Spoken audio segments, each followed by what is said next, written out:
देखिए, मेरा विनम्रता से निवेदन है कि हमारे अपने राज्य के अंदर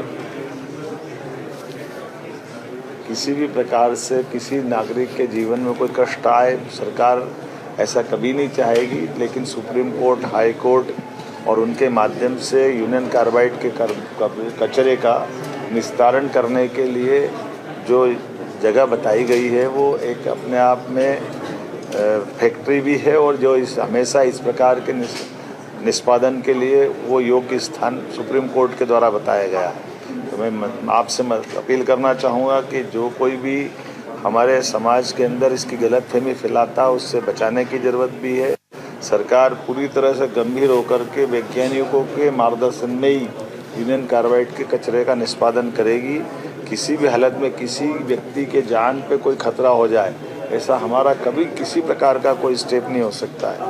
इसलिए कोई गलतफहमी फैलाए इसके चक्कर में नहीं पड़ना है, हमको सावधानी रखना है। सरकार के उच्चतम न्यायालय ने जो निर्देश दिए उस निर्देशों के परिपालन की दृष्टि से जो हो सकता है हम सब उसी प्रकार से ही आगे बढ़ रहे हैं। अभी तुरंत कचरा जलाने का निर्णय भी नहीं किया गया है, कचरा डंप किया गया है, लेकिन योग्य प्रकार से वैज्ञानिकों के और कोर्ट के मार्गदर्शन में ही हम लगातार बढ़ रहे हैं। इसलिए इतना हमको ध्यान रखना कि सबका जीवन मूल्यवान है, किसी भी व्यक्ति का कोई गलत कदम ना उठाए।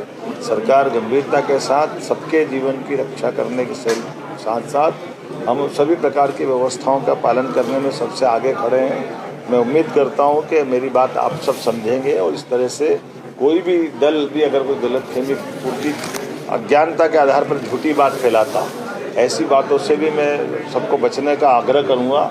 क्योंकि जो वैज्ञानिक है, अलग अलग 12-12, 13-13 कमेटियाँ बन गई है, अलग अलग अनुसंधान संस्थान ने अपनी रिपोर्ट दी है, सुप्रीम कोर्ट, उच्च न्यायालय ने सभी प्रकार से उसका परीक्षण भी किया है, और हमारे द्वारा ऐसी कोई बात भी समाज की आएगी तो वो भी उनके सामने रख देंगे।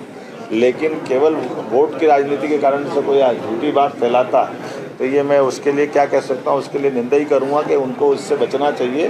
क्योंकि हमारे कई नई पीढ़ी के बच्चे अगर ये गलतफहमी पालेंगे तो ये किसी के लिए भी ठीक नहीं होगा। मैं एक बार फिर यूनियन कार्बाइड की वो भयानक त्रासदी याद करो, यही त्रासदी अतीत के कालक्रम में उन सत्ताधीशों को याद दिलाएगी जिनके शासनकाल में ये हुआ था, और उनके दल के लोग अगर ये गलतफहमी फैला रहे हैं तो आज 40 साल बाद भी अगर वो इससे बाज नहीं आ रहा है तो मैं उम्मीद करता हूँ कि वो इस घटना से सबक ले लें कि कम से कम वैज्ञानिकों पे भरोसा करे, सुप्रीम कोर्ट और कोर्ट पे भरोसा करे, और सरकार उसके साथ खड़ी है। ये मैं आपको बताना चाहता हूँ।